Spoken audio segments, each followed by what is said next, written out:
ये कहानी 1984 कर्नाटक के एक छोटे से शहर की है। शहर में कई दिनों से काफी हलचल मची हुई थी। रोज रात में शहर का कोई ना कोई मर्द घर से गायब हो रहा था। ये खबर सुनकर वेंकट नाम का एक रिपोर्टर उस शहर में पहुंचा।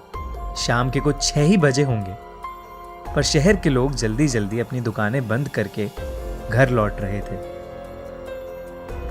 वेंकट ने देखा कि हर घर के बाहर कन्नड़ा में नालेबा यानी कल आना ऐसा लिखा है। उसने वहां एक पुजारी को रोक के पूछा कि शहर में ये सब क्या हो रहा है। उस पुजारी ने उसे बताया कि शहर में एक लाल साड़ी वाली चुड़ैल घूम रही है।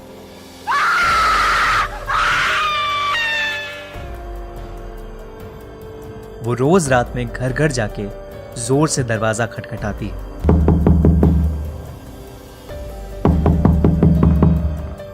और घर के अंदर जो भी मर्द है उसका नाम पुकारती है।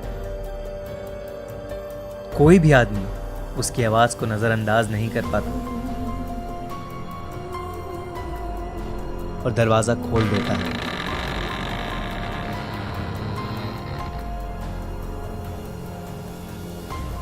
कहते हैं वो चुड़ैल उसे अपने वश में करके कहीं दूर ले जाती है और मार देती है।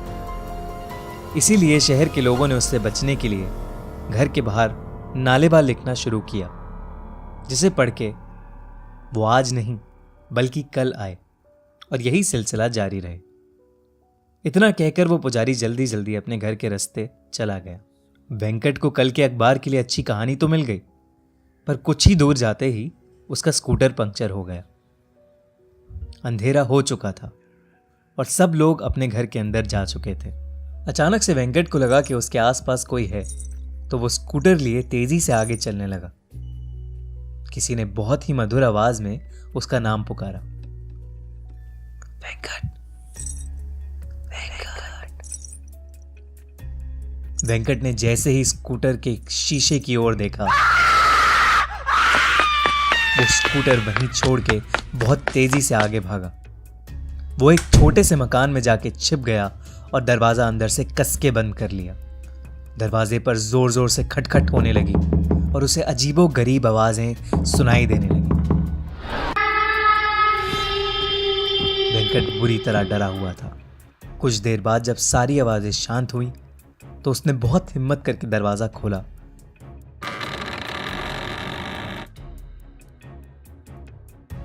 तो वहां कोई नहीं था, पर फिर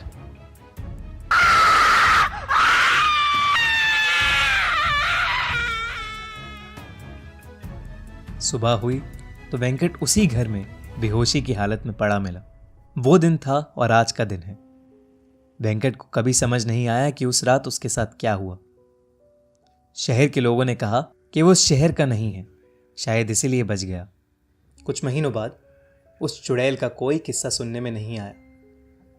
आज भी उस शहर के लोगों ने अपने घर के बाहर नालेबा यानी कल आना ऐसा लिखा है। फिल्म स्त्री इसी सच्ची कहानी पर आधारित है।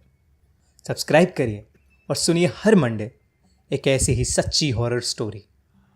और अगर आपके पास भी कोई ऐसी ही कहानी या अनुभव है तो